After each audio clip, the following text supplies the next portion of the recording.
To More Than the Beard, the interview podcast where one bearded guy asks another bearded guy a lot about him. I am Bob, your host. Thank you for listening. I appreciate it. Today on the first episode of More Than the Beard, we have Mike. I hope you guys enjoy the show. It's a great conversation, a lot of fun, big in the faith, which can help a lot. Hope you all enjoy it. Perfect. Mike, again, I appreciate you coming on, my friend. Thanks for taking the time and joining me on More Than the Beard. Just tell me about yourself.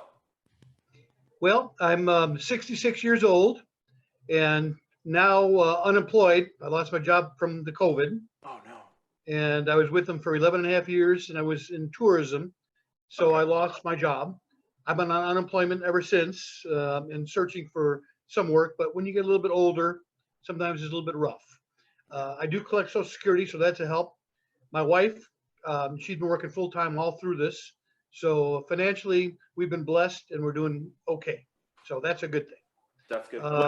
What'd you do in hospitality before? Well, I was in tourism, and I was Tourism, basically I was a membership manager, and I did like outreach stuff like that to trade shows and all that good stuff. Okay. And before that, I was in sales, and I've owned a restaurant, I've owned a pub. I've did a number of things through my working life, which is like 50 years almost now, full time. I'm originally from Chicago, Illinois. I lived in Chicago, grew up there in the suburbs. And then I lived in Arizona, both Phoenix and Tucson, for about 8 years. I moved to Seattle, and that was in 1986. And probably about 8 years after that, I moved to where I live now, and I live in a small town. Linden, Washington is upstate Washington.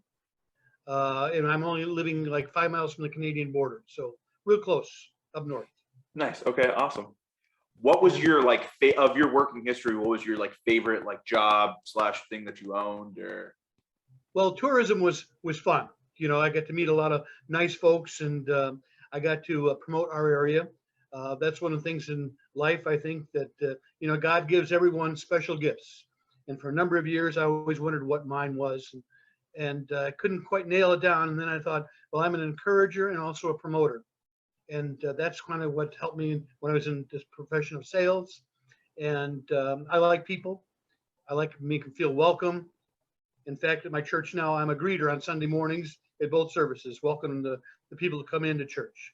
And I really love that. It's a passion. So I have 6 children of my own. Oh, wow. Okay. 2 boys and 4 girls. I've been married a couple times, so they're from different wives. I'm currently married to Annie, my wife now, for 24 years. And she has 5 children. So together we're like the Brady Bunch on steroids. 11 children, and now 26 or 27 grandchildren. So we are very blessed, And I'll tell you right now, Annie hates the beard. She doesn't like the beard. Really? When I met her, one of the few times I was clean shaven, and I was clean shaven when I met her, and she hates it, absolutely hates it. But now I think she puts up with it. Okay, all right. I was gonna say that's a beautiful beard you have. How long have you been growing that? Well, I started growing a beard when I was probably about 30 some years ago. Okay. And back then it was not very filled in. I had very dark hair. I had almost black hair. The beard was really dark, and it wasn't really filled in. Nothing like you see now. And I was always kept it shorter. And then for a while there, I'd have a goatee and stuff like that. But most of the time, I felt more comfortable with the beard. So for most of over half my life, I've worn a beard. And now when I do shave it, and when I have shaven it, it feels like you don't have any pants on. It's a funny thing. I tell people, I said, you wouldn't believe how warm your face is with the beard on, and I look naked without it. I have a very weak chin, so this really fills it out nicely. This is the longest I've ever had it. One of my lifetime goals was to play Santa Claus. And when I was young, as a young man, I thought, it'd be really cool to play Santa Claus. But I thought I didn't want to wear a fake beard. I didn't want to have padding in my suit. Back then, I had black hair, a beard, but black hair, and I weighed probably 130 pounds, dripping wet. So, anyways, I thought this is going to have to wait. So, as time went on, I gradually came into the role, and now I'm kind of fit the part physically, and with the white beard, it's great. So I did Santa Claus last year, and this year I want to do it even more so because not necessarily to make money, but to see the joy on people's faces. And my whole thing behind being Santa Claus is, I think it's something that you should believe in, you know. And I know that's not the reason for Christmas, and I realize that I'm a Christian, but it's nice to have something to believe into, and it's something that makes most people feel good. And I don't know if you're, I don't care if you're 9 years old or if you're 90, you see Santa Claus, that brings a smile to your face. 100%, 100% agree with you. It is. I was actually going to ask if you ever thought about that. So that's awesome. That's awesome. I got my that you do first the suit Santa last Claus. year, the Hope Complete suit, and I did it a video, kind of a Zoom meetings with some kids from a local community, and I had so much fun. I learned a lot, and so I love it. I love it. I really do. You know, I like the way I look now. I don't want to shave my beard ever again. I want to keep it going. Somebody goes, you know, you look like you could be in ZZ Top, and I said, well, yeah, they're one of my favorites. I like the beards, you know, or one of the Duck Dynasty guys, you know. Yeah, So, absolutely. but I really love it. I really enjoy it, and I get a lot of compliments on it, and a lot of people give me a thumbs up about it, Well, both it's a men and beautiful women. beard. Yeah, it's a beautiful beard. Thank you. You know, I'm graced that it is here today. I really appreciate you. Yeah. Like, so being Santa Claus sounds awesome. That is also a personal goal of mine. Red beard, so obviously a little different there. But what do you think was like the most like rewarding or like the best part about being Santa Claus? Well, when I did these video chats, the parents who signed up for like a 7-minute visit with me, they had to fill out a form, and it mentioned the kid's name, how old they were, something a little bit about them, what they wanted for Christmas. So I was already prepped because I knew my 5 o'clock was with a girl named Gina. So I already know Gina was 8 years old and she wanted a doll, and she had a pet dog named Trixie or whatever. So when she'd come on, I'd say, ho, ho, ho, how are you, Gina? And then Santa Claus. And then when I get to, do you still have Trixie, your doggy? Yes. It made it so believable for the little girl, and to see the expression on their face, it was just awesome. That's awesome. When I greet at church, I stand at a door where a lot of the parents with their little children come through to go into church, and they put the little kids into like the preschool area. Mm-hmm. And so there's this one little girl, she's always smiling at me. And one time recently, her mom said, she thinks you're Santa Claus. And I have a secret. yeah, don't tell, but I am. But yeah, so I really love the thought of that. You know, it was really funny because my wife goes, "How can you?" I said, "I think I'd be a good Santa Claus." And I've had other people say that because I got a kind of twinkle in my eye if you knew me in person, you know. And she goes, "How can you be Santa Claus? You hate kids." I said, "Well, wait a minute. I don't hate children." I said, "I like them to be well behaved. So, you know, be good to mom and dad. Say your prayers before you go to bed at night." You know, and stuff like that. So I try to enforce it with a positive when I do talk to children, you know, and That's awesome. So it's fun. That's But awesome. I love the beard. I love the beard. And nothing's more, one cool thing about having a beard longer is when the wind blows and you could feel the wind blowing your hair. It sort of like reminds me when I had hair when I was, your hair was blowing the breeze. Now the beard blows, you know. And I have a son-in-law who drives a motorcycle, and he goes, "Dad, that's one of the best parts of having a beard is riding on a motorcycle with the wind blowing." So, Absolutely, 100%. Feeling it on there. I love my beard. That's awesome. And you have, like I said, you have a beautiful one. So, well, thank you. 24 years of marriage. What's your biggest piece of advice for someone listening? So me and my wife are 5 years in. So like, what's a big piece of advice for someone? Well, I think, and I'm going to go back to religion. I think if you put Jesus in your house and make him the center of everything, that's the most important thing. Because, you know, not to say that you're not going to have problems. You know, even the biggest Christian people I know who are really believers, they still have issues to deal with. And that's part Absolutely. of life. But I think if you have the common ground and you're both believers, and, you know, you can work through anything, you know, mostly anything, you know, so that's what I kind of believe. So I just think, you know, put Jesus in your house, and that's the thing. And always have date nights, you know, she's your bride for the rest of your life, whether you like it or not.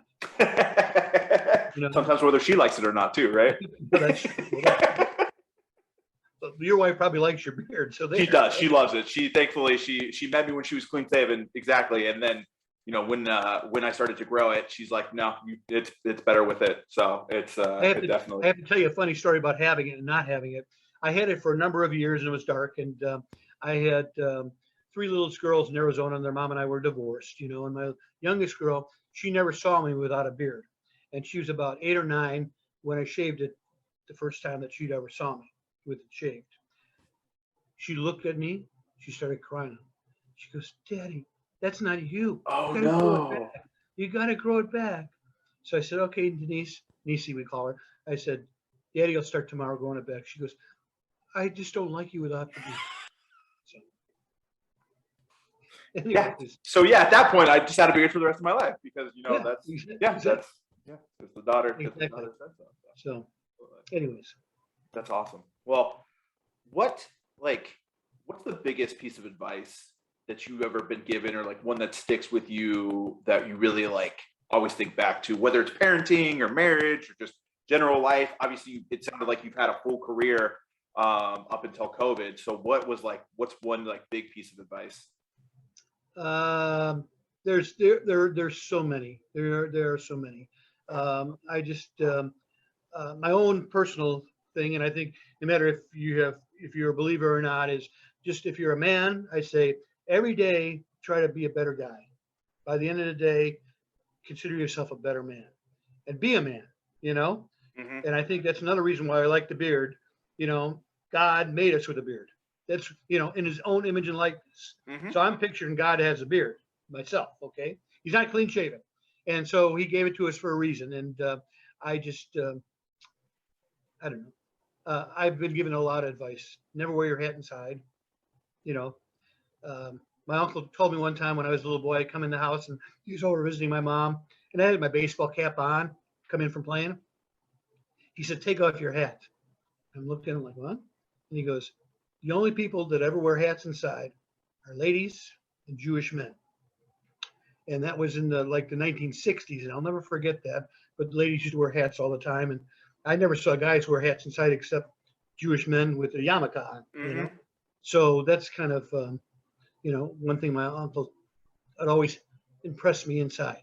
So be a gentleman, take your hat off, respect women. Yeah, absolutely.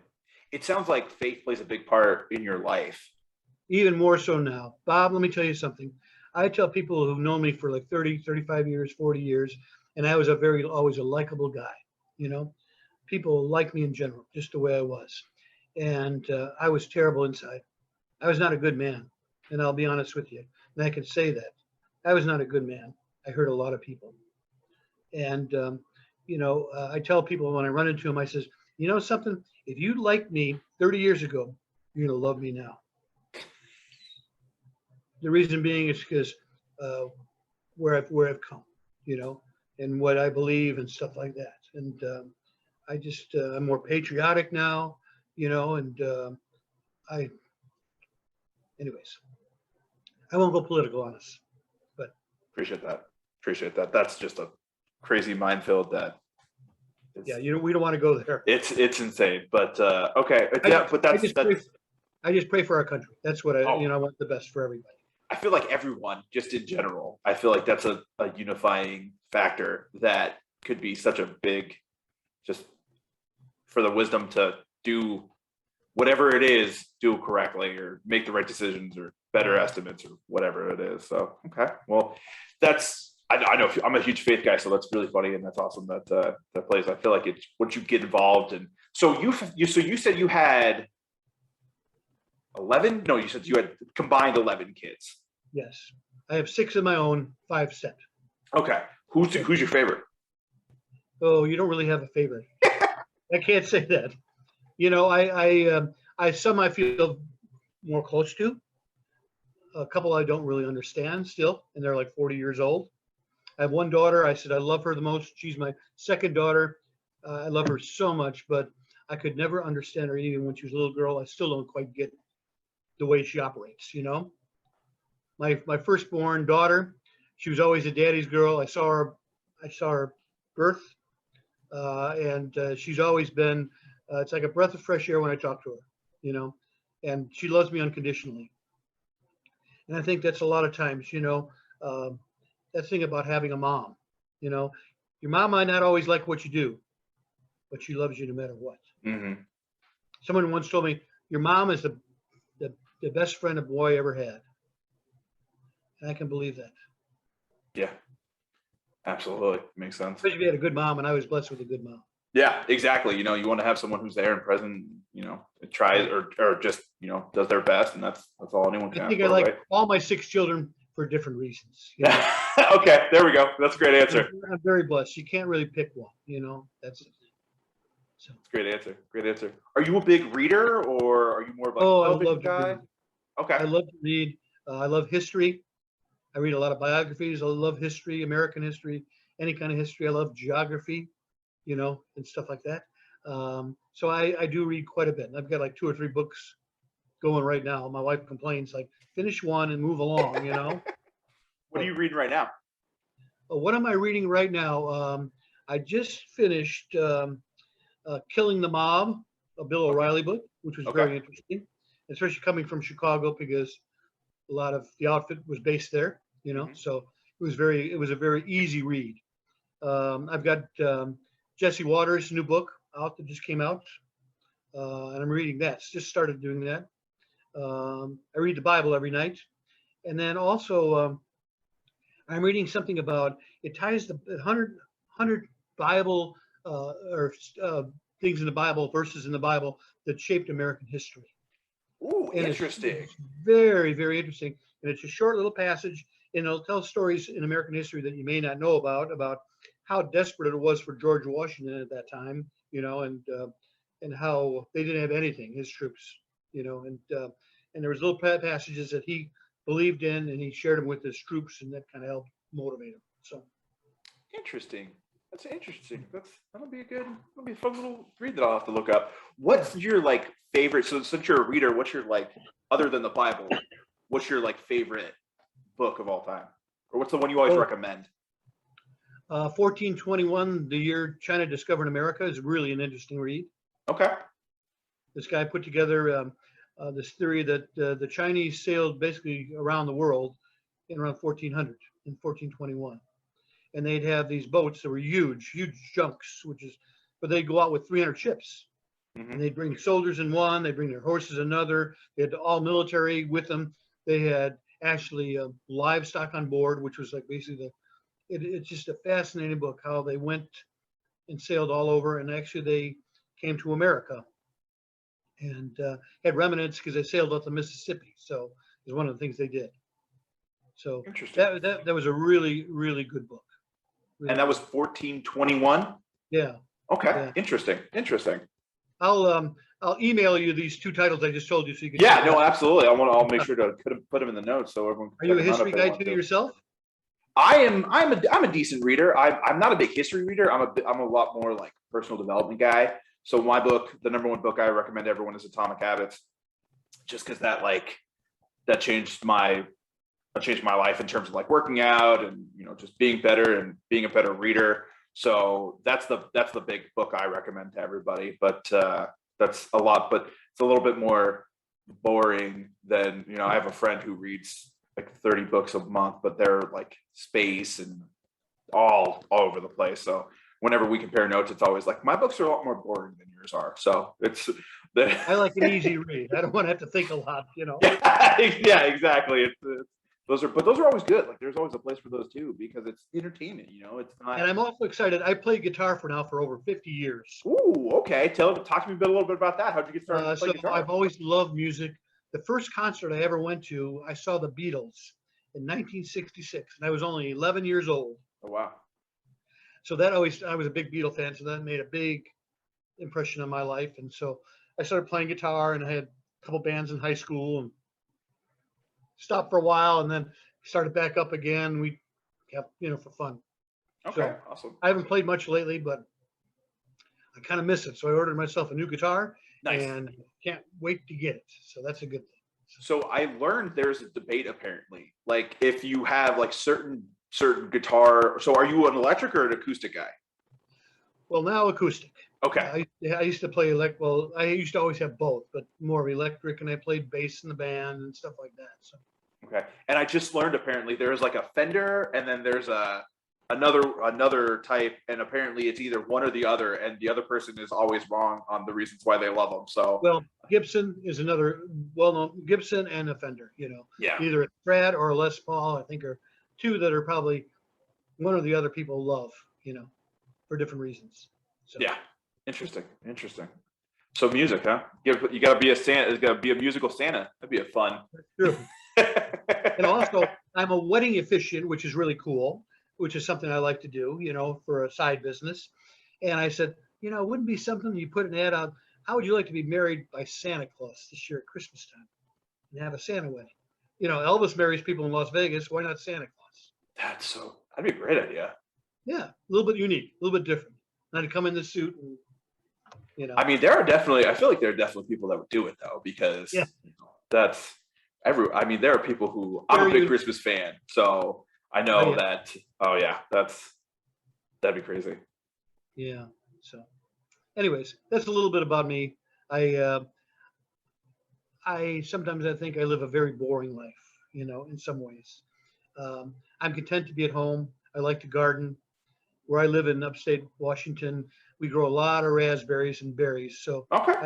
I've got 20 blueberry bushes out there that produce a tremendous amount of blueberries, and I raise them to freeze for the wintertime, and I give some to family and friends, and have people come over and pick, if they'd like. So I enjoy working outside doing that. So. Oh yeah, I mean, who wants to be like inside all the time when you have, especially that area, like that whole area is just so beautiful that why not take advantage of it? Mom? Yeah, Arizona. So I live in Arizona. So I'm whereabouts? In Phoenix. Okay, I have 3 daughters still there. Oh yeah. So yeah, it's and one out in Cave Creek. So the 4 of them are all right there. Yeah, no one wants to be out in Arizona right now. Like it was a beautiful day today, but like no one wants to be in Arizona in the summertime because it's 118 degrees. Yes, I remember when I lived there. I remember those days. Yeah. Yeah, it's so insane. That's what. Cool. So it sounds like you give like a lot of your. I know we kind of talked about this earlier, but a big life is like you giving and giving back, and having people come over pick your bushes and like reading and stuff like that. I feel like it's a pretty big role there. I think as my beliefs, I love people, and I want to show the love of Christ by the way I act towards people. And I never see color, and I don't care what color you are. I love people. I really do. And, it's just something that I've been kind of raised that way. And more so, I know that God loves every one of us. He made each and every one of us. And there's a reason. He doesn't make mistakes. Amen. So, that's awesome. Anyways, that's kind of where I'm at. I'm sorry I'm preaching a lot today. No, hey, every episode is a little different. And, I really appreciate, you coming on and taking the time. And so I always like to end, my thing's going to be ending with one question. If you could sum up your life, what would be the one thing you'd want people to take away after meeting you? Ooh, that's a good question, really. Don't do things the way I did them. Do them better, or think about a lot of things. I mean, I was a dad when I was 17 and married, and what was it easy? Not at all. I took the hard way, but I learned a lot. I really did, and it helped me as a person. And as far as I don't know, just do good, love people, do the best you can, try to get along. I'm not afraid of dying, because I know where I'm going. It's my belief. Okay, so it's just like I can't wait to see all of you again after I pass on. You know what I mean? That's so awesome. That's such a great. I don't know. First answer to it. This is the first episode, so I really appreciate you coming on. But I think that's a great answer, Mike. My friend, I really appreciate your time. Thank you so much. Thanks for joining me today, and everyone. I really appreciate you joining. And everyone, take care. Thank you, Bob. Appreciate it. Hey, thank you. Okay. Okay. Bye. Have a great one. Thanks, Mike. Bye. And there you have it. That's Mike. Big heart, big beard, rifle for Santa Claus. Thanks so much for stopping in. Whether you're listening or watching, I appreciate you. If you liked it, leave a review. If you didn't, let me know. Either way, I appreciate it. More episodes coming for More Than the Beard.